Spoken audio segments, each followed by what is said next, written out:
Bishkek militsiya.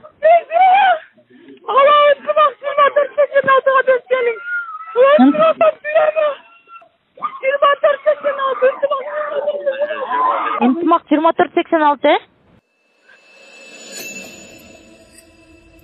2025 жылдың 3 октябрь күні түнгі саат 3:28 чамасында 102 қызматына Бишкек шаарынын Ленин районунун Агордо 3 жаңы конушунан Ынтымақ көчөсүндө жайгашкан үйлөрдүн биринде белгисиз эркек киши үйгө кирип, үй ээсине жана анын эжесине бычак менен жаракат келтиргендиги тууралуу маалымат келип түшкөн. Андан кийин шаар боюнча перехват планы жарыяланган. Окуя болгон жерге дароо барган тергөө ыкчам тобу 1991 жылы туулган эркек кишинен жана 1987 жылы туулган анын эжесинин жансыз денесин табышкан. Алардын денесинен көптөгөн бычакталган жараттар аныкталып, үйдүн ичиндеги буюмдар көп төгүлгөн канга аралаш чачылып жаткан. Бул факт боюнча Кыргыз Республикасынын кылмыш жаза кодексинин 122 беренеси боюнча кылмыш иши козголгон. Бул кылмыш иши Ички иштер министринин жеке көзөмөлүнө алынган.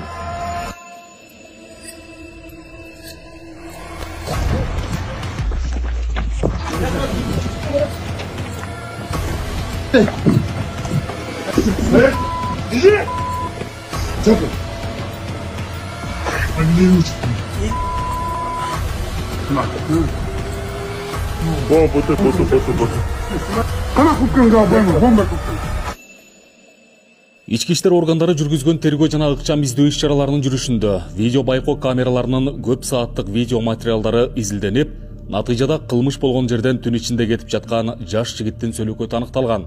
Андан соң коопсуз өлкө системасынын жүзүн таануу ыкмасы менен кылмышка шектүүнүн өздүгү такталып, ал 2006 жылы туулган Ильясов Сапар Мурат Майрамбекович экени аныкталган. Бул маалымат милицияга анын кыймыл аракетин көзөмөлдөөгө мүмкүнчүлүк берген. 7 октябрда милиция кызматкерлери 2 адам өлтүрүп, оор кылмышка шектелген Сапар Муратты кармашкан.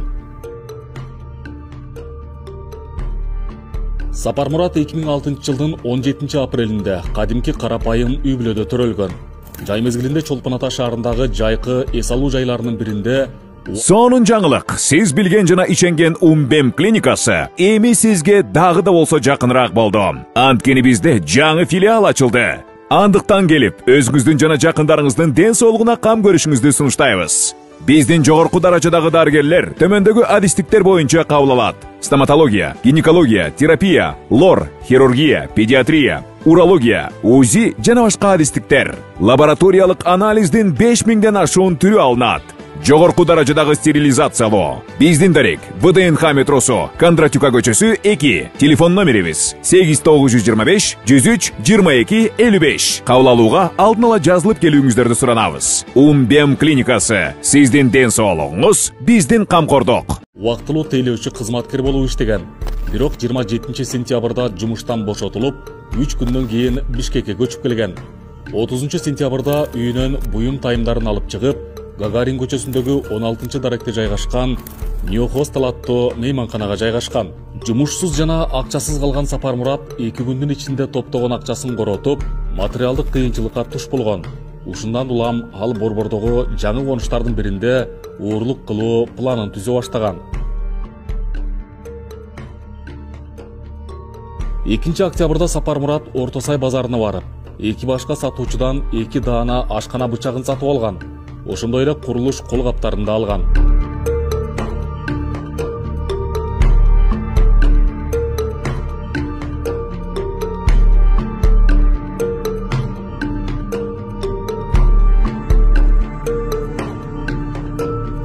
Жатаканага кайтып келип, кеч киргенди күтүп баштаган.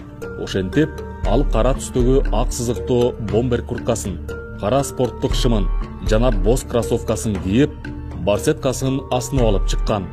Барсеткасынын ичинде колгап, бычактар жана ак түстөгү кепкасы болгон. Андан соң маршруттук такси менен Агордо 3 жаңы конушуна жол тарткан. Саат 18:44-тө ал Агордо 3 конушундагы Барчын көчөсүндө жайгашкан Неман Фарм дарыканасына кирип, 2 медициналык бет кап сатып алган. Бул кылмышка даярдыктын дагы бир элементи болгон.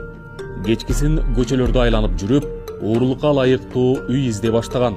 Белгилеп кетчү жагдай, кылмышкердин кепкасы ак түстө болгону анык болуп турат. Бирок кылмыш болгондон кийин ак кепка жана маркумдун ич кийими канга малынып, кызыл түстөй көрүнүп калган. Көзүнө конуштун четиндеги жаңы курулган 2 кабаттуу үй түшкөн. Болжоп коюп, Сапармурат дагы башка үйлөрдү карап, кыдырып жүргөн. 3 октябрга караган түнү саат 3:00 жакын ал болжоп койгон үйгө уурулукка кирүүнү чечкен. Бийик дубалдын жанындагы кум блокторду колдонуп, короого кирип, андан соң ачылып калган ашкана эшигинен үйгө өтүп кирген. Анын баскан изи угулбашы үчүн бут кийимин чечип койгон. Медициналык бет кап кийип, колуна бычак кармап, ал холго өтүп барганда үй ээси, аялы жана 3 баласы уктап жатканын көргөн.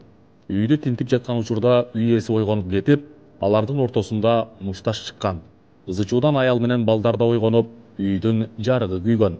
Паникага түшкөн Сапармурат үй ээсине туш келди бычак менен сокку жасаган. Эксперттер 18 жолу бычак сайылган деп эсептешкен. Кармаш учурунда маркум анын бет каптарын жулуп алган. Бакырып, ызычуудан чоочуп, 2 кабаттан түшүп келген үй ээсинин эжеси да кылмышкерди токтотууга аракеттенген. Ал дагы кылмышкердин жүзүн көрүп алганына байланыштуу, кылмышкер 11 жолу бычак сайганга үлгүргөн. Ошол маалда үй ээсинин аялы 3 баласы менен терезеден качып чыгып кеткенин көрүп, абалы оор экенин түшүнгөн кылмышкер үйдөн качууну чечкен.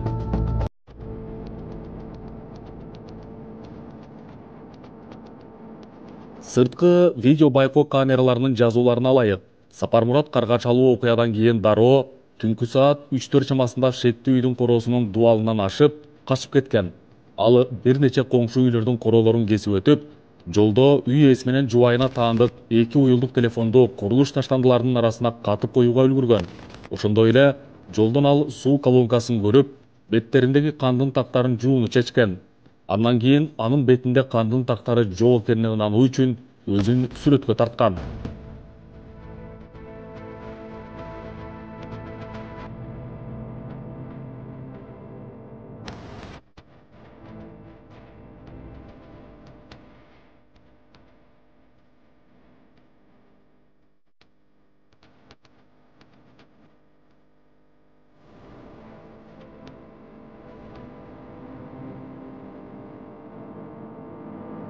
Кийинки 20 мүнөттүн ичинде ал белгисиз багытта ылдам темп менен басып, ачык талаага чыккан.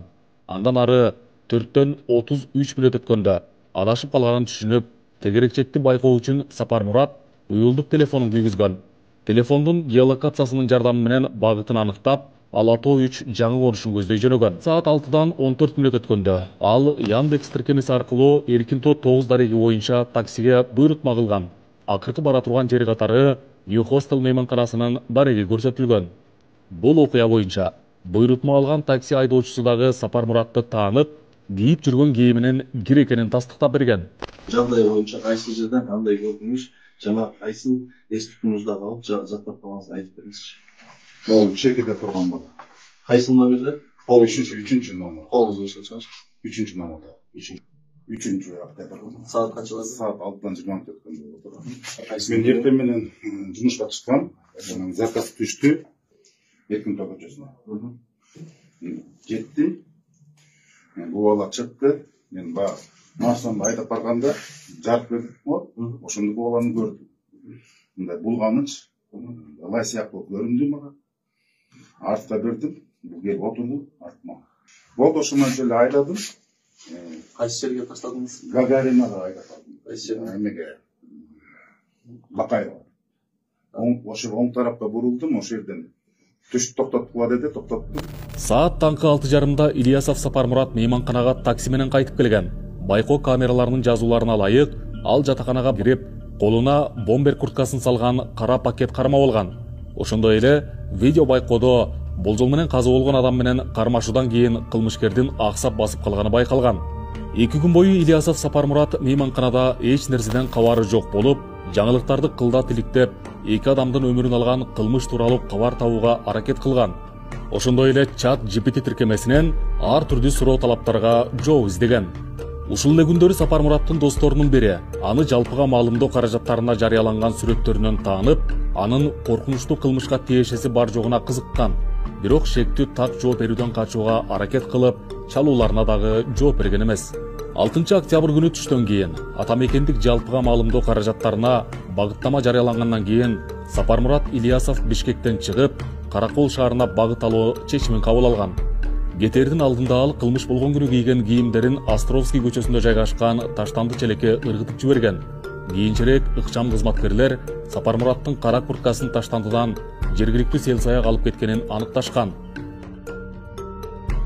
Куртканы кароо жүргүзгөн кезде кандын тактары аныкталып, экспертизанын корутундусунун негизинде маркумдун каны экени далилденди.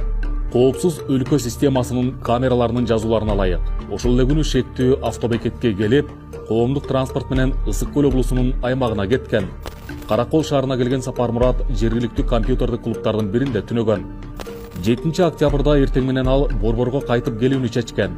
Бишкекке бараткан Сапармурат кылмыш куралдарынан кутулууну чечип, бычактарды Боом капчыгайындагы Жибек жолу кафесинин даратканасынын жанына каткан. Saat 14:16-да Коопсуз өлкө системасынын видеокамерасы Сапармуратты Бишкекке киргенде автобекеттин аймагында каттаган. Андан соң ал ата-энесинин үйүнө барган учурда Кыргыз Республикасынын Ички иштер министрлигинин кызматкерлери тарабынан кармалган. Тергөө амалдарын жүргүзүү учурунда Сапармурат Ильясов жасаган кылмышын толугу менен айтып берип, 2 адамды өлтүрүүнүн жагдайларын тастыктап, далил заттарын кайсы жакка таштап, каткан жерлерин милиция кызматкерлерине толугу менен жактоочусунун катышуусунда көрсөтүп берди. Что от тебя я выехал из Бишкека в Каракол. Шектүү адамдын жасаган кылмыштан кийинки аракеттерин чагылдыруу максатында жүргүзүлгөн тергөө эксперименттеринен кийин Каракол шаарынан кайтып келе жаткан учурда Сапармурат Ильясов ажатканага барууну өтүнгөн. Ошол учурда аны коштоп жүргөн милиция кызматкери өз колунан кишенди чечип, кылмышкердин экинчи колуна бекитип ажатканага жиберген. Учурдан пайдаланып, ал ажатканага бармыш болуп, тала аралап качкан. Коштоп жүргөн милиция кызматкерлери шектүүнү качырбоо максатында Кыргыз Республикасынын укук коргоо органдарында кызмат өтөө жөнүндөгү мыйзамынын 45-46 беренелерине ылайык табелдик куралды колдонууга мажбур болушкан. Эгерде кылмышкер качып кетүүгө үлгүрсө, өтө оор кылмыштарды кайталап жасоо менен коомго коркунуч жаратмак.